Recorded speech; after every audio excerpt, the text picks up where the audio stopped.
The Faceless Man. Hub City's favorite paranoid, chasing connections between serial companies and shadow governments. Vic Sage on the birth certificate, question mark on the police reports. Philosophy degree, journalism career, then the vigilante pivot when writing articles stopped scratching the itch. Impressive trajectory. Most people who see conspiracies everywhere end up mumbling on street corners. You ended up with a reputation. What's the play here? Looking for military secrets? Hoping I'll slip up and confirm something you already believe? G.I. Joe's public face, which means the face they trust to smile correctly on camera. Wholesome. Reliable. The kind of jaw they put on recruitment posters in shopping malls next to the food court. Central casting couldn't have done better. My play isn't secrets. Secrets are just trivia with clearance levels. My interest is patterns.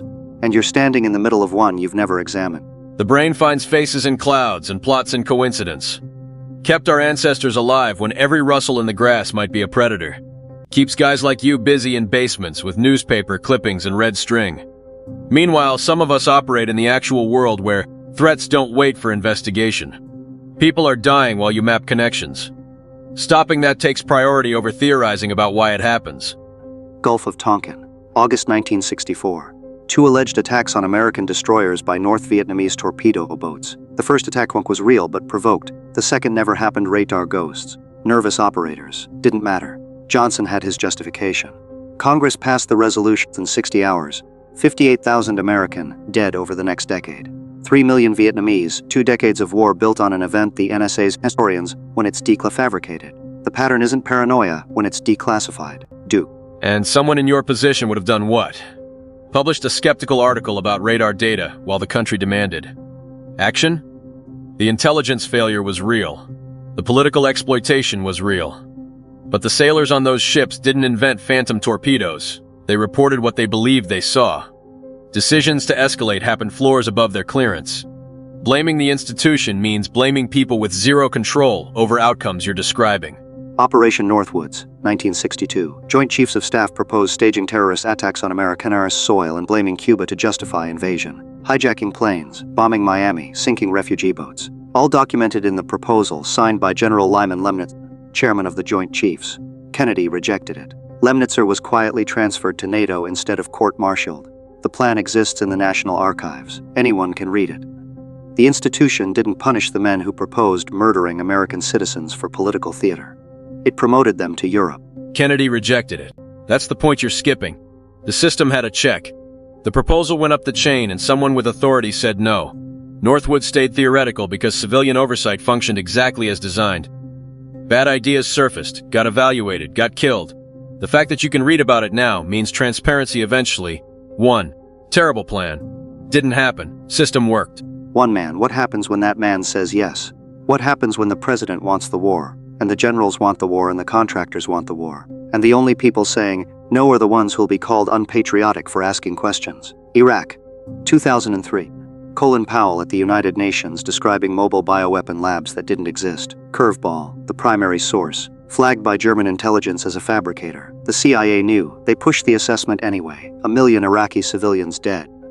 The check didn't check anything, because everyone with power wanted the same outcome. And what happened after? The intelligence community restructured. Tenet resigned. Analysts who raised objections became training case studies. The failure was examined, documented, taught as a lesson. Not enough accountability for architects, I'll grant that, but acknowledgement happened. Mechanisms were built to prevent repetition. What's your institutional memory? What stops the next faceless vigilante from making your same mistakes? Abu Ghraib, 11 enlisted soldiers convicted. 0 officers above lieutenant colonel faced charges. The Taguba report documented interrogation policies came from the top. Rumsfeld approved techniques. Gonzalez wrote memos. You provided legal cover. Soldiers holding leashes became scapegoats. Lawyers writing torture justifications became federal judges. One sits on the Ninth Circuit today. Your institution's self-correction looks like sacrificing pawns to protect kings. Visible accountability obscuring invisible immunity. The pattern holds, Duke. It always holds. So burn it all. No military, no intelligence services, no institutions capable of force. See how long that lasts before someone with fewer scruples fills the vacuum. China's building islands in the South China Sea. Russia's grinding through Ukraine. The world doesn't pause for institutional reform. Threats don't wait while we perfect accountability mechanisms. Someone stands in the gap or the gap gets filled by worse. The gap was manufactured. Exposed cables from the 1950s show the CIA organized coups against Mossadegh in Iran, Arbenz in Ramallah, Lumumba in Congo. Each intervention created instability that justified the next intervention. The Iranian Revolution traces directly to American installation of the Shah. The refugee crisis at the southern border traces directly to support for Central American death squads in the 1980s. You're not standing in a gap. Mossadegh was 70 years ago. The men who made those decisions are dead. Institutional culture turned over multiple times. Different people, different doctrines, different oversight. At some point, sins of the fathers stop explaining everything the sons do. Iran's current government had 7 decades to build something better. Instead, they built a theocracy-executing protesters and funding proxies. American intervention started fires. Other hands kept them burning. Exposed CIA cables from the 1980s. The agency funded the Mujahideen in Afghanistan, funneling weapons of Pakistan's ISI, Stinger missiles, training manuals, billions of dollars to any group willing to fight the Soviets, including a Saudi construction heir named Osama bin Laden. The Soviets left, the weapons stayed, the fighters regrouped. 2 decades later, those same American-supplied networks produced the attacks that justified 2 more decades of war. The war on terror was fought against enemies the terror warriors created. Ouroboros Duke, the snake eating its tail while billing the taxpayer. Cold War calculus. The Soviets in Afghanistan threatened regional stability and potentially access to Persian Gulf oil. The Mujahideen were the available counterforce. Nobody predicted the long-term blowback because nobody predicts long-term blowback accurately. Intelligence work is making decisions with incomplete information under time pressure.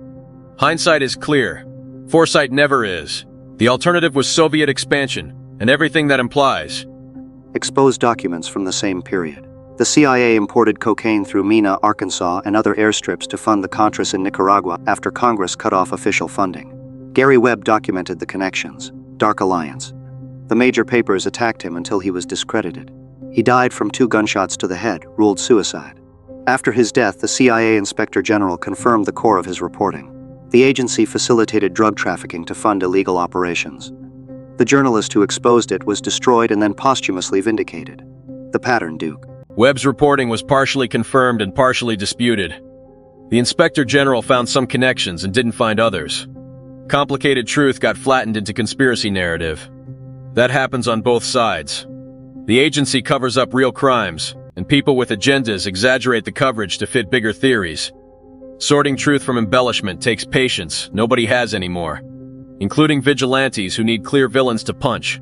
Smedley Butler, 2-time Medal of Honor recipient, most decorated Marine in American history at his death. 33 years in uniform, interventions across the Philippines, China, Central America. After retirement, he published War is a Racket. His conclusion, every action he'd participated in served profit. United Fruit in Honduras, Standard Oil in China, banks in Haiti, Marines as muscle for corporations dressed in flags. He testified to Congress that business leaders approached him to overthrow Roosevelt in a fascist coup. The business plot. Exposed, documented, buried, no prosecutions. Plotters kept their fortunes 90 years ago. The production values improved. The pattern didn't. Butler's a complicated figure. Hero who became a critic. His testimony was taken seriously enough to generate hearings, but not seriously enough to produce charges. Maybe that's cover-up. Maybe that's insufficient evidence. Maybe it's both. But using a 90-year-old incident to explain today's military is the same fallacy you accused me of. Different people, different structures, different contexts.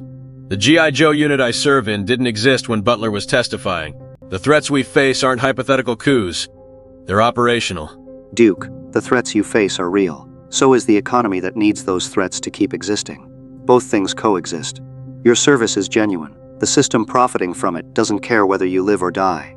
You're a line item, a production cost. And somewhere right now, someone's calculating how much your funeral flag costs versus training your replacement.